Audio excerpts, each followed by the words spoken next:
Shabbat Shalom. Let's have a discussion. I want to tell you a story many of us may have bypassed or never even read before. And you can find this story in 1 Kings chapter 13. Let's read it.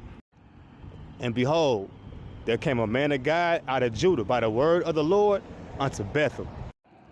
And Jeroboam stood by the altar to burn incense.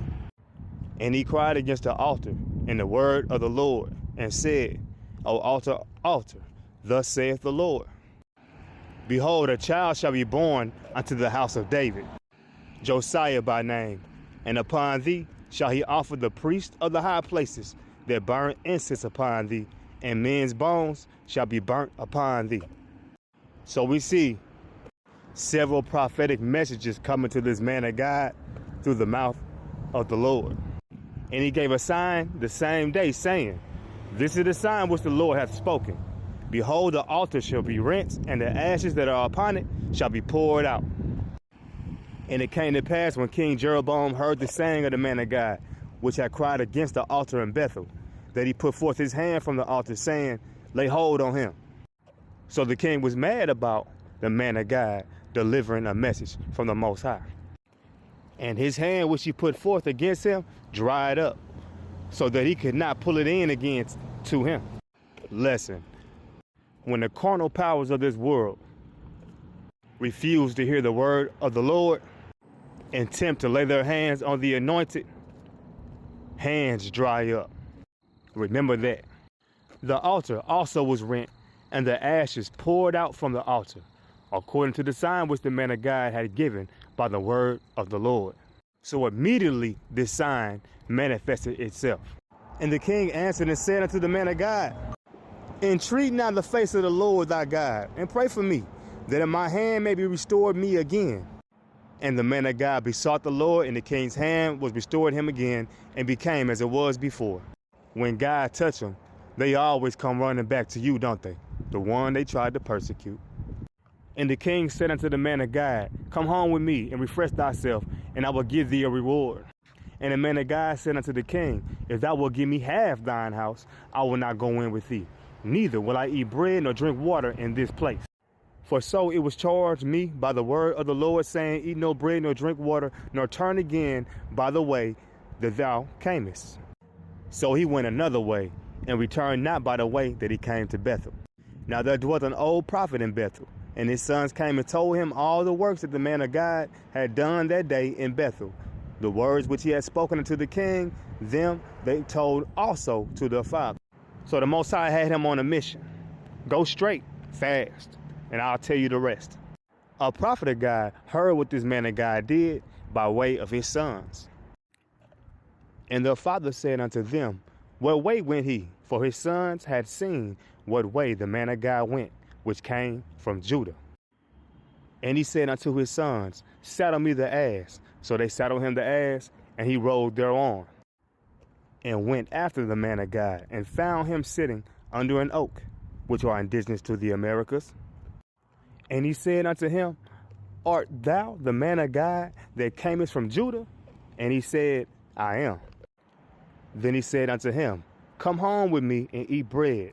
And he said, I may not return with thee, nor go in with thee, neither will I eat bread nor drink water with thee in this place. For it was said to me by the word of the Lord, Thou shalt eat no bread nor drink water there, nor turn again to go by the way that thou camest. Now this is where it gets interesting. We know that when this man of God was being obedient to the Father, he was endued with power, right? He withstood the king, which is like the equivalent to our president, and didn't even back down to him. But one of his kinfolk, a man with the same gift that he has, came to him, and the story changes. Verse 18. He said unto him, I am a prophet also, as thou art. And an angel spake unto me by the word of the Lord, saying, Bring him back with thee into thine house, that he may eat bread and drink water. But he lied unto him. Did y'all know prophets can lie? I want to note something else as well. The man of God never stated he was a man of God. He just said, I am. But the prophet said, I'm a prophet. Be careful with those with self-appointed titles. And I think y'all know what I mean by that. So he went back with him and did eat bread in his house and drank water. And it came to pass, as they sat at the table, that the word of the Lord came unto the prophet that brought him back. And he cried unto the man of God that came from Judah, saying, Thus saith the Lord, for as much as thou hast disobeyed the mouth of the Lord, and hast not kept the commandment which the Lord thy God commanded thee, but camest back, and hast eaten bread and drunk water in the place of the which the Lord did say to thee, Eat no bread and drink no water, thy carcass shall not come unto the sepulchre of thy fathers. Wow, ain't that something? This man of God had a mission from the Lord, obeyed it, spoke a prophecy that came to pass within the same day, performed a miracle on the king, and then a prophet of God deceived him. Not only that, the very minute he disobeyed, the word of the Lord came through the very prophet that deceived him and declared death on him. Be very careful. And it came to pass, after he had eaten bread and after he had drunk, that he saddled for him the ass, to wit, for the prophet whom he had brought back.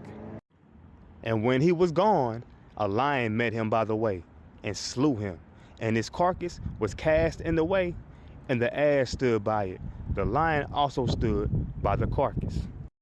And behold, men passed by and saw the carcass cast in the way, and the lion standing by the carcass. And they came and told it in the city where the old prophet dwelt. We're in the time of age right now where there's a lot of these old prophets running around. And they usually pop up right after you get a message from the Lord. Believe no man, me included. When the Most High puts something in your heart, puts something in your spirit, and commands you to do something, you better do it. March 15, 2024, it's time to go to war. Rise up in that spirit of Elijah and be obedient, man, regardless of what the king says or an old prophet. Man, if you like the content, like, share, and subscribe. That'll bless the channel. And get prepared. I'm about to unload. Shalom.